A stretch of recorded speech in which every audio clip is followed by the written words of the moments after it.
On this edition of Cliff the Vinyl Years, we're covering the charity singles.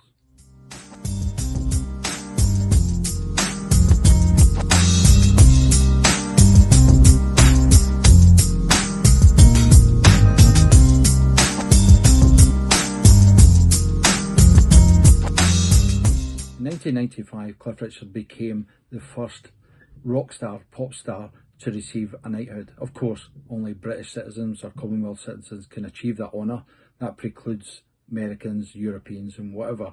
However, really important to Britain, and he's known really well as Sir Cliff throughout. But it wasn't just for his contribution towards music industry, but for his charity work. And this is where we pick up the story, is that he's produced lots of materials for charities. We can go back to 1974, where his album Help It Along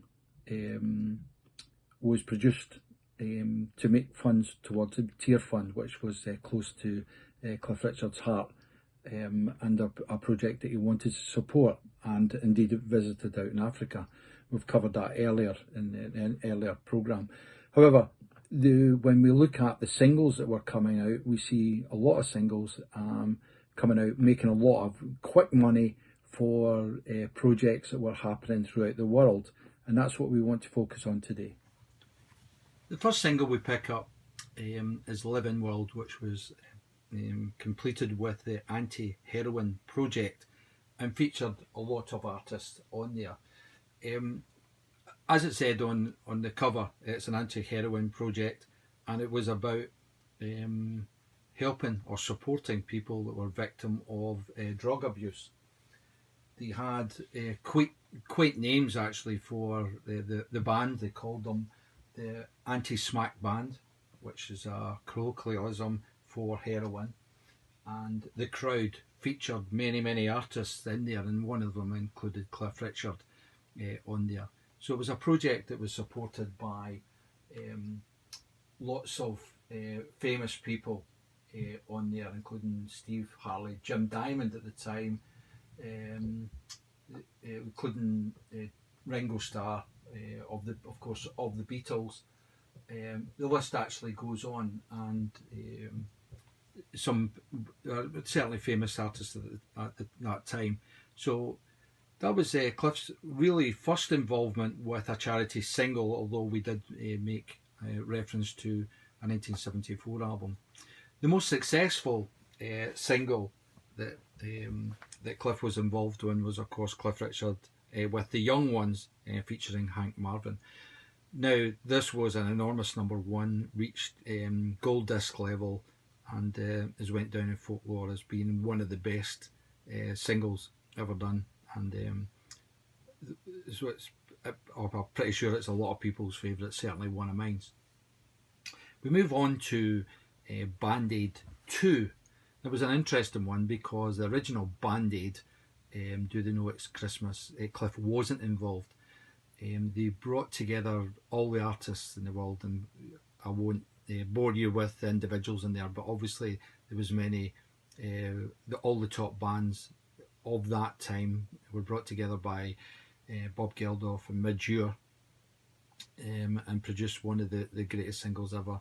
And of course it led to the Live Aid concert. Now, Cliff Richard wasn't involved in there, and for the life of me, I don't know why he wouldn't be invited to go in there, because all the rock icons at that time were certainly appearing on the stage, and it must have irked Cliff. I don't know if he's actually ever went on record to say that how he felt at that time. However, I do manage to have a recording of the evening. Well, Cliff appeared in the studio, and he did pick up the guitar and he did play a song. Okay, not on the concert itself, but certainly made his appearance known. So he got the opportunity in Band-Aid to go and sing that fantastic Do They Know It's Christmas, and that was in the late 80s. So a fantastic record. Doesn't matter who's singing it, if I'm being perfectly honest, and enjoyed a good stint in the charts. The next charity single we're going to talk about is To a Friend, which was a duet sang with Alexander Mertz. Excuse me if I haven't pronounced that properly. But what we've got is here is a bit of history between Cliff Richard and Alexander, who was formerly known as John as an artist. Now, he did sing on the lyrics of Now You See Me, Now You Don't, which was going back a few years in there. But he brought together for a duet with Alexander and Cliff, and featured people like Rick Wakeman, who was famous of Yes, and of his individual performance as well as a synthesizer keyboard person.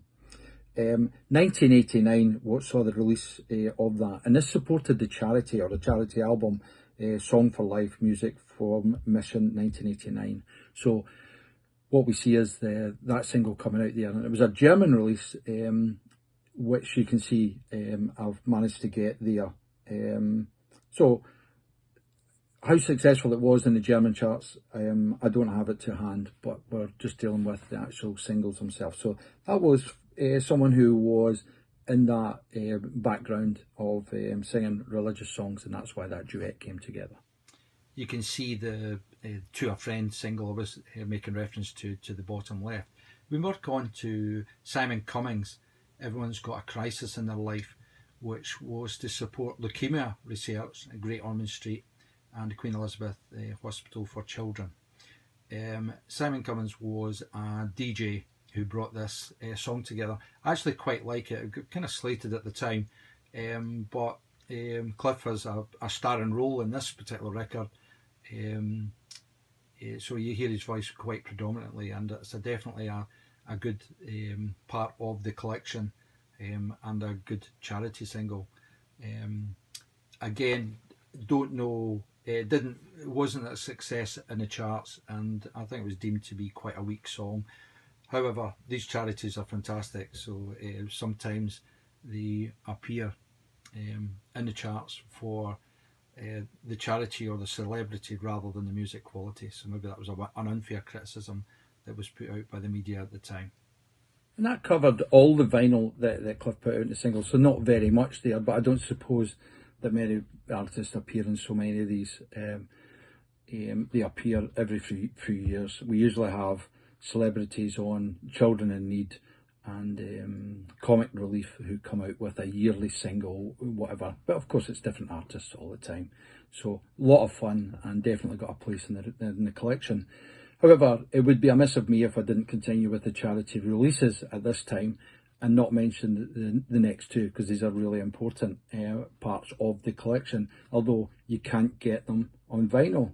So a little quirk in there as far as what this channel's called, but I thought it would be interesting to add these ones on. So on the left we have got Grief Never Grows Old, which is a One World project. It was written by Mike Reid, who was a famous DJ, BBC One or Radio 1 DJ, and starred on Top of the Pops, and he was a writer and things like that, and a big fan of Cliff Richard throughout his times. He's even written a book with Cliff about Cliff's life. So, however, again, it goes back to that large ensemble where they had Boy George, Barry Gibb of the Bee Gees, Russell Watson, Rick Wakeman again appears again, and his singing partner from Yes is John Anderson, appeared in there. When this particular song done fine, it reached number 4 in the charts, and certainly done well. So when we look at the next record, you maybe find that slightly out of sync, but it's an interesting backstory to the Millennium Player, is because the record company that Cliff was at the time didn't want to release it. So what he done was he went out and got an independent company to release the song, and the rest is history. As I say, released in 1999. It was in number 1 in the charts for 3 weeks in December of 1999, so coming into the millennium itself. And it was Papillion Records that released that one in the charity. And why it reaches this section is because all the funds went to the charity Children's Promise charity. good saying there. So one of his most successful records, and quite often we see it as the record companies think they know best, and Cliff's judgment on this one was proved to be right yet again. Cliff's career has spanned many, many different genres, and today I hope you've enjoyed what was his charity singles, and they're definitely worth a listen to, and certainly a positive impact on my collection here. So until next time on Cliff Richard The Vinyl Years, I hope you've enjoyed this edition. Please give me a like or subscribe, and I'll see you next time.